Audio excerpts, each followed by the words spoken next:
तरीक़े मुस्तफ़ा को छोड़ना है वजह बर्बादी, तरीक़े मुस्तफ़ा को छोड़ना है वजह बर्बादी।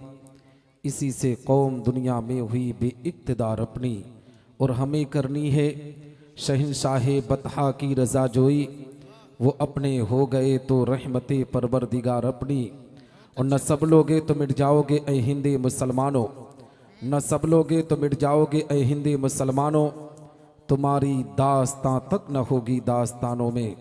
हज़रात मोहतरम, आज हम और आप इस इस्लाह मुआशरा कॉन्फ्रेंस में शिरकत की सआदत हासिल कर रहे हैं। दुआ करते हैं कि रब्बे कायनात हम तमामी मुसलमानों की इस हाज़री को अपनी बारगाह में कबूल व मकबूल फरमाए। हम तमामी मुसलमानों को हक़ बोलने, हक़ सुनने और हक़ पर अमल करने की तौफीक रफ़ीक अता फरमाए। हज़रात मोहतरम, आप देख रहे हैं मिंबर नूर पर उलमाए सुन्नत वल जमात का काफ़िला मौजूद है। मिंबर नूर पर मेरे उस्ताज़े मोहतरम, जिनकी दरसगाह में बैठकर मैं इस लायक हुआ कि आज इंडिया के अलग अलग जगह पर जाकर दीन इस्लाम की तबलीग को अंजाम देता हूँ। हुजूर मुजव्विद आज़म सुल्तानुल क़ुर्रा उस्ताजुल क़ुर्रा हज़रत अल्लामा कारी ग़ुलाम मुहीउद्दीन साहब क़िबला सदर शोबे क़िरत दारुल अहले सुन्नत तनवीरुल इस्लाम, जो मिंबर नूर की जीनत बने हुए हैं। कभी सोचा भी नहीं था दरसगाह में बैठकर कि ऐसा मौका आएगा कि मैं अपने उस्ताज़ मोहतरम के सामने इस तरह आपसे गुफ्तगू करूँगा। लेकिन अल्लाह ने करम किया, माँ बाप और असातिज़ा की दुआएं रही कि आज मैं आपके सामने गुफ्तगू करने के लिए आया हूँ। मगर आप घबराएं नहीं, मेरे बाद और भी खुतबा हैं तो मैं अब उसी हिसाब से गुफ्तगू करूँगा। मैं मुख्तसर से वक्त में अपनी गुफ्तगू को ख़त्म करने की कोशिश करूँगा। वहीं मिंबर नूर पर नकीब आज़म हिंदुस्तान हज़रत मौलाना हारून साहब क़िबला अलीमी तशरीफ़ रखते हैं। नकीब अहले सुन्नत कारी रियाज़ुद्दीन साहब क़िबला तशरीफ़ रखते हैं। हज़रत कारी साबिर साहब क़िबला तशरीफ़ रखते हैं। मेरे हकीकी मामू जान हज़रत अल्लामा मोहम्मद रफ़ीक बरकाती, उस्ताज़ुल हुफ़्फ़ाज़ हज़रत हाफ़िज़ कारी मोहम्मद मुजाहिद, हज़रत अल्लामा मोहम्मद रमज़ान साहब क़िबला, हज़रत अल्लामा समीउल्लाह साहब क़िबला निज़ामी, और आज आलिम नौजवान हज़रत हाफ़िज़ कारी कमरुज़्ज़मा साहब क़िबला निज़ामी की दावत पर लब्बैक कहकर मैं आपके दियार मोहब्बत में हाजिर आया। इंशाअल्लाह रब्बुल इज़्ज़त बहुत मुख्तसर वक्त में मैं अपनी गुफ्तगू को मुकम्मल करूँगा। सुनेंगे थोड़ी देर? आए सुनेंगे? हज़रात मोहतरम, आइए कुछ अर्ज़ व मारूफ से पेशतर हम और आप अपनी और सारी कायनात की मरकज़ अकीदत हुज़ूर रहमतुल लिल आलमीन शफ़ीउल मुज़नबीन रसूल गिरामी वक़ार हम गरीबों के गमगोसार मदनी दोनों आलम के मालिक करीम सल्लल्लाहु तआला अलैहि वसल्लम की बारगाह पुर अनवार में दुरूद सलाम का नजराने अकीदत पेश करें और बावाज़े बुलंद पढ़ें। अल्लाहुम्मा सल्ली अला सय्यिदना मौलाना मुहम्मद बारिक वसल्लिम सलातो व सलामन अलैका या रसूल अल्लाह सल्लल्लाहु तआला अलैहि वसल्लम। हज़रात मोहतरम, मुख्तसर सा वक्त है, फिर भी मैं आपको कुछ पैगाम देना चाहता हूँ। इस्लाह मुआशरा कॉन्फ्रेंस में हम और आप शिरकत कर रहे हैं। ये जो कॉन्फ्रेंसें की जाती है, ये जलसा जो रखा जाता है, इसका मकसद होता है कि कौम की इस्लाह हो, कौम के नौजवान अपनी ज़िंदगी के अंदर सुधार पैदा करें। जहाँ कौम के नौजवानों को पैगाम दिया जाता है ना, वहीं बुज़ुर्गों को भी पैगाम दिया जाता है, बच्चों को भी तरीक़ा बताया जाता है। मैं आपको बताऊँ, ईद का महीना चल रहा है, शव्वालुल मुकर्रम का महीना हम सब की निगाहों के सामने है। मुसलमान को अपनी ज़िंदगी के अंदर इसी रमज़ानुल मुबारक के बाबरकत महीने के बाद अपनी ज़िंदगी के अंदर चेंजिंग पैदा करना चाहिए। मगर हालात का जायज़ा लें, अपने समाज और माशरे का जायज़ा लें।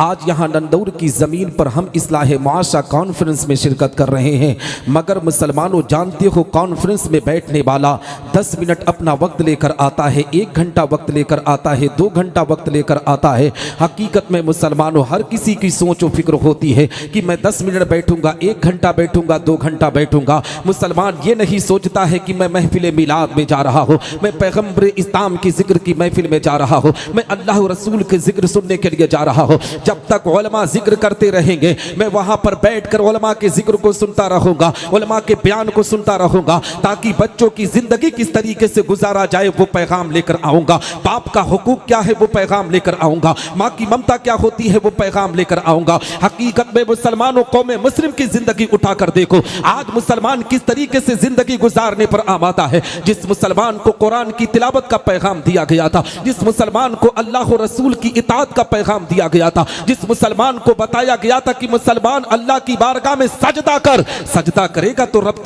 तुम्हारी दुआओं को कबूल करेगा। लेकिन आज मुसलमानों की जिंदगी उठाकर देखो, रमजान का बाबरकत महीना खत्म हुआ है, कितने लोग हैं जो मस्जिदों को आबाद कर रहे हैं, कितने लोग हैं जो कुरान की तिलावत कर रहे हैं। मेरी कौम के लोगों, जिंदगी के अंदर अगर तुम अपनी इस्लाह कराना चाहते हो तो सबसे पहले पैगंबर इस्लाम की गुलामी का पट्टा अपनी गर्दन में डालकर नबी की शरीयत पर चलना होगा। दावे के साथ कहता हो, अल्लाह की रहमतें तुम पर नाजिल होंगी, तुम्हारी दुनिया भी सबरेगी, तुम्हारी आखिरत भी सबरती हुई नजर आएगी। नारे तकबीर, नारे रिसालत, इस्लाहे मुआशरा कॉन्फ्रेंस। वाह कारी साहब, है ना। लेकिन हालात का जायजा ले, अपनी समाज और मुआशरे का जायजा ले। इस्लाह मुआशरा कॉन्फ्रेंस में आए हो तो मैं आपको बताना चाहता हूँ, आज कौम मुस्लिम की जिंदगी उठाकर देखो ना, मुसलमान आज मदरसों से मोहब्बत ठीक तरीके से करने के लिए तैयार नहीं है। इसी रमजान के महीने में लोग ज़कात निकालते हैं ना, ज़कात जानते हो ये उलमा उसूलने के लिए हमारे दरवाजे तक पहुँचते हैं। इन उलमा का हम पर एहसान है कि हमारे दरवाजे तक ये उलमा पहुँचते हैं, लेकिन लोग इन उलमा को हिकारत की निगाह से देखते हैं। कोई कहता है कि ये मौलाना परसेंटेज पर आया है, कोई कहता है ये मौलाना फला काम को अंजाम देने के लिए आया है। मेरी कौम के लोगों, ये मौलाना तेरे बाप का गुलाम नहीं है, ये पैगंबर इस्लाम का गुलाम है, ये नबी आखिरुज़्ज़मा आकाई करीम सल्लल्लाहु अलैहि वसल्लम की शरीयत को आम करने वाला है। इन उलमाए किराम पर तंज़ ना किया करो। और मैंने जो इस जिंदगी के अंदर अपने आप में लोगों का मुशाहिदा किया है ना, जो लोग अपने उलमा, अपने मस्जिद के इमाम की जिंदगी पर ज्यादा तंज़ करते हैं, जो उलमाए किराम और मस्जिद के इमाम के पीछे पड़े रहते हैं, उनको देखा गया है कि उनके बच्चे कभी शराब के अड्डों पर जिंदगी बर्बाद करते हुए नजर आते हैं, कभी जुआखोरी में उनकी जिंदगी बर्बाद होने पर आमादा होती है। हकीकत में मुसलमानों, कौम मुस्लिम के पास इतनी फुर्सत, इतना टाइम है कि अपने मस्जिद के इमाम के अंदर गलतियां तो तलाशते हैं, लेकिन उसका बेटा बड़े चौराहे पर सिगरेट लेकर घूम रहा है, उसकी कोई फिक्र नहीं करता है। हमारे बच्चे किस तरीके से जुआखोरी में अपनी जिंदगी को बर्बाद कर रहे हैं, इस पर कोई अपने आप में तबसरा करने पर आमादा नहीं है। मेरी कौम के लोगों, अल्लाह ने तुम्हें अक्ल शऊर देकर दुनिया में भेजा है। तुम जिस तरीके से मस्जिद के इमाम के पीछे हाथ धोकर पड़े रहते हो, मदरसों के असातिज़ा के पीछे हाथ धोकर पड़े रहते हो, अगर इसी तरीके से उलमाए किराम की जिंदगी पर तंज ना करके अपने बच्चों की जिंदगी पर फोकस करो तो दावे के साथ कहता हो, तुम्हारे बच्चे सिगरेट लेकर घूमेंगे नहीं, शराब के अड्डों पर जिंदगी नहीं बर्बाद करेंगे, बल्कि जब तुम अपने बच्चों की अच्छी तरबियत करोगे तो तुम्हारे बच्चे तुम्हारी बातों पर अमल करते हुए मस्जिदों में पहुंचकर रब की बारगाह में सजदा करते हुए नजर आएंगे, कुरान की तिलावत करते हुए नजर आएंगे। रब तबारक व तआला तुम पर करम की बारिश आता। बहुत अच्छे कारी साहब, जिंदाबाद जिंदाबाद, बहुत शानदार भाई, वाह वाह, जवाब, वाह वाह वाह, जिंदाबाद जिंदाबाद, माशाअल्लाह।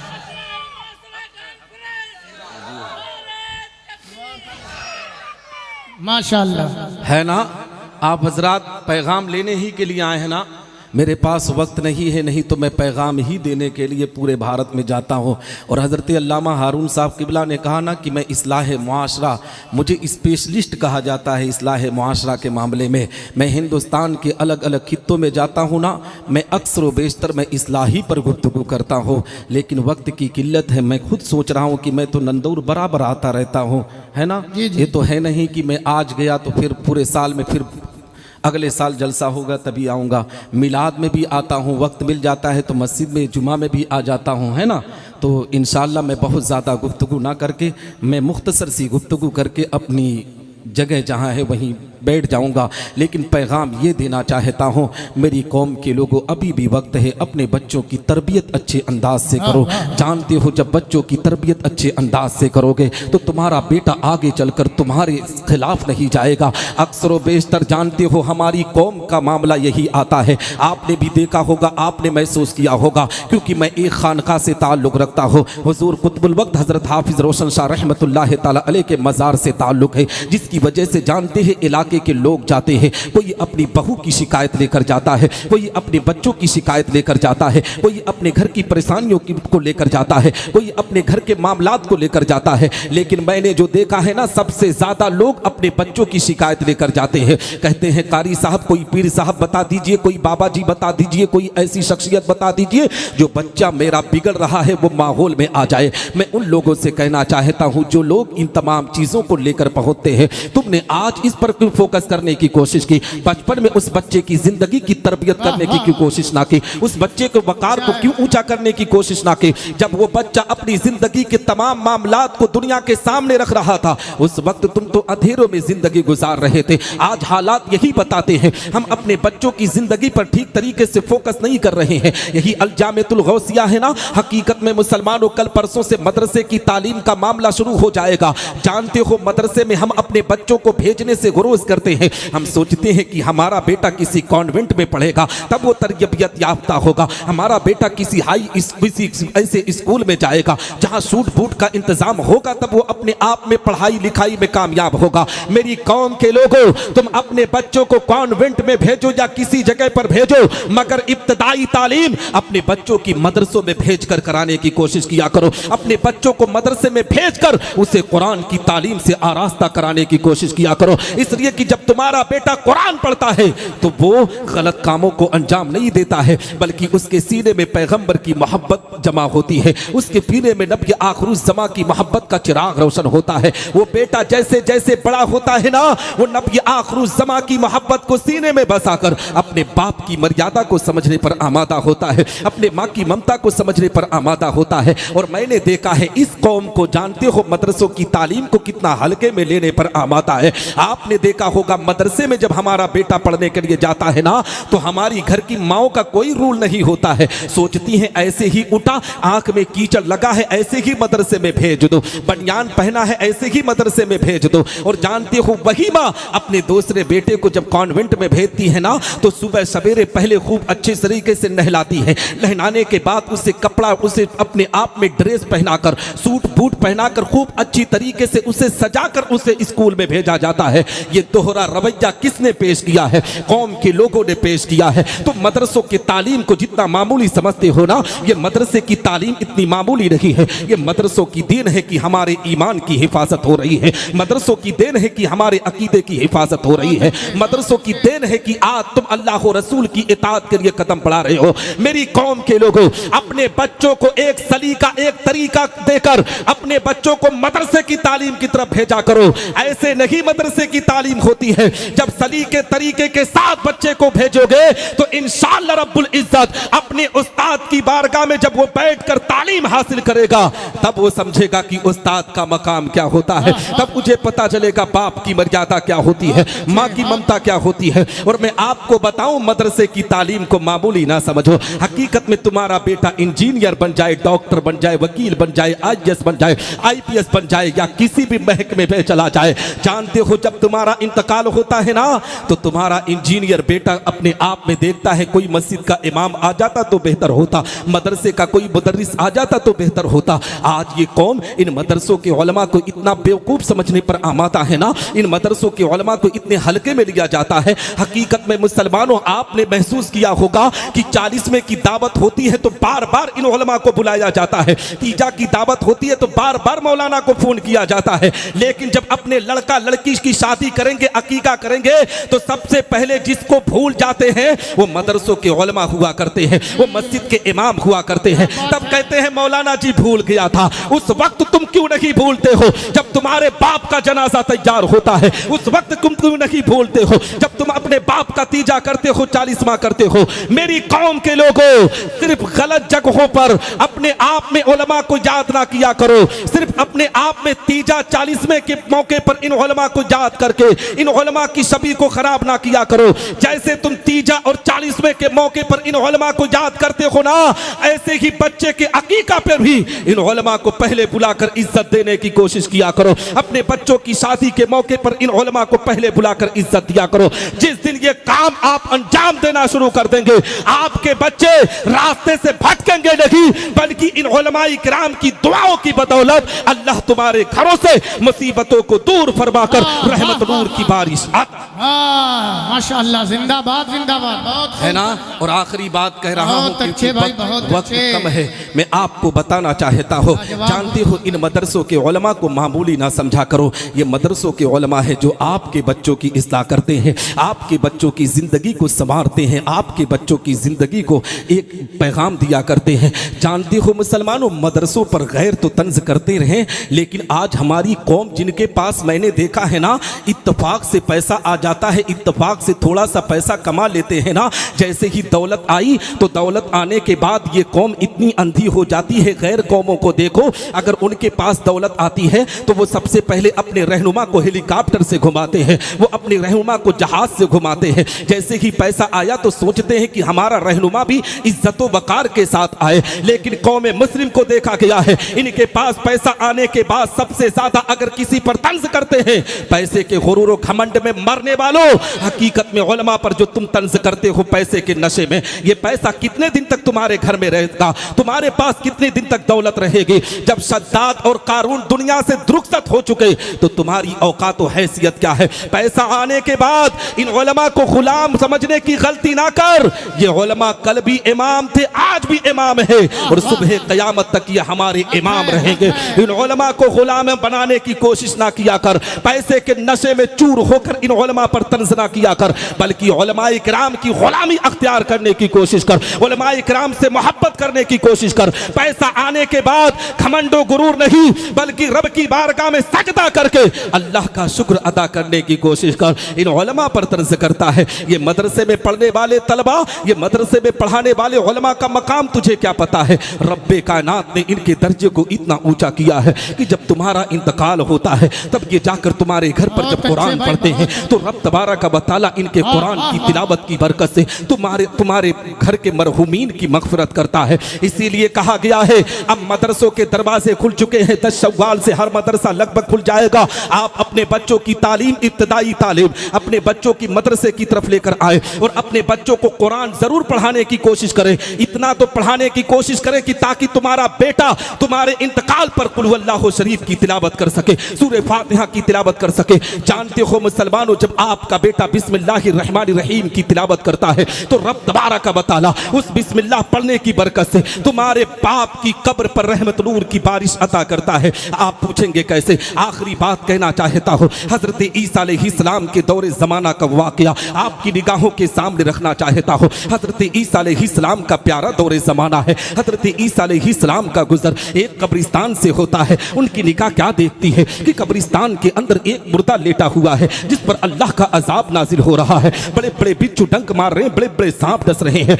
हजरत ईसा अलैहिस्सलाम ने जब इस मंजर को देखा है, याद रखो मुसलमानों, जो कब्र का खौफनाक मंजर है ना, उसे हर किसी को गुजरना है। ये ना सोचो कि तुम दुनिया के अंदर अपने आप में कितनी भी अय्याशियां कर लो, कितने भी शराब नोशी कर लो, तुम अपने आप में अजाब से बच सकते हो। हकीकत में कब्र का अजाब बहुत भयानक है। इसलिए मुसलमानों, अपने आप में अगर अजाब कब्र से महफूज होना चाहते हो तो अपने आप को बचाने की कोशिश करो, अपने आप को कुरान की तिलावत में ढालने की कोशिश करो, अपने आप में शरीयत मुस्तफा पर चलने की कोशिश करो। इसलिए कि हजरत ईसा अलैहिस्सलाम का जब गुजर हुआ है कब्रिस्तान के अंदर, उन्होंने क्या देखा है कि कब्र के अंदर जो मुर्दा है उस पर अल्लाह का अजाब नाजिल हो रहा है। बड़े बड़े बिच्छू डंक मार रहे हैं, बड़े बड़े सांप डस रहे हैं। हजरत ईसा अलैहिस्सलाम जब इस खौफनाक मंजर को देखे हैं, अपने सफर को आगे कर लेते हैं। चंद अरसे के बाद जब हजरत ईसा अलैहिस्सलाम का गुजर उसी कब्रिस्तान से हुआ है तो उनकी निगाह क्या देख रही है कि कब्रिस्तान के अंदर जो मुर्दा जिस पर अल्लाह का अजाब नाजिल हो रहा था,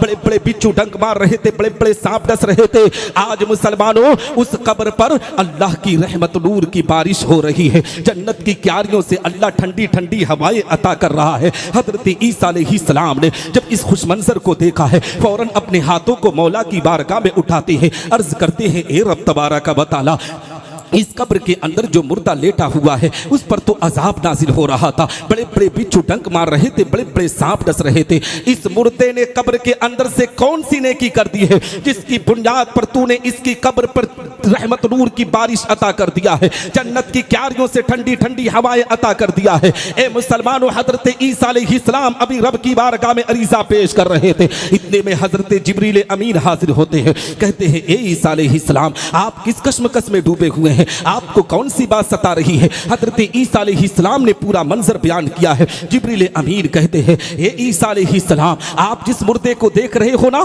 ये जब दुनिया के अंदर जिंदगी गुजार रहा था, दुनिया में बड़ा खताकार गुनहगार इंसान था, इसने नेकी ना की थी, मगर जब ये मरने के करीब पहुंचा तो इसकी बीबी हमल से थी, पेट से थी। अपनी बीबी को करीब बुलाकर कहने लगा, मेरी शरीके हयात सुन सुन, मैं तो दुनिया से रुखसत होने वाला हूं, मगर मैं तुझे एक वसीयत करके जा रहा हूं, तेरे पेट से बेटा या बेटी जन्म लेंगे तो उसे कहीं और की तालीम ना देना, उसे किसी मदरसे में ले जाकर दीन इस्लाम की तालीम से आरास्ता कराना। हजरत जिब्रील अमीन कहते हैं, ए ईसा अलैहिस्सलाम, उसकी बीबी ने एक बेटे को जन्म दिया। जब बेटे की उम्र 4 साल से ज्यादा हुई तो उसकी मां ने अपने बेटे को किसी ऐसे वैसे स्कूल में ना ले जाकर एक मदरसे में एक आलिम दीन के सामने दो जानों बिठाया है। आलिम दीन ने अपनी जुबान से उस बच्चे का हक कहा था कि ए बेटा पढ़ बिस्मिल्लाहिर्रहमानिर्रहीम की तिलावत कर। जैसे ही बच्चे ने बिस्मिल्लाह की तिलावत की है, रब की मशीयत को जोश आता है। रब्बे कायनात इरशाद फरमाता है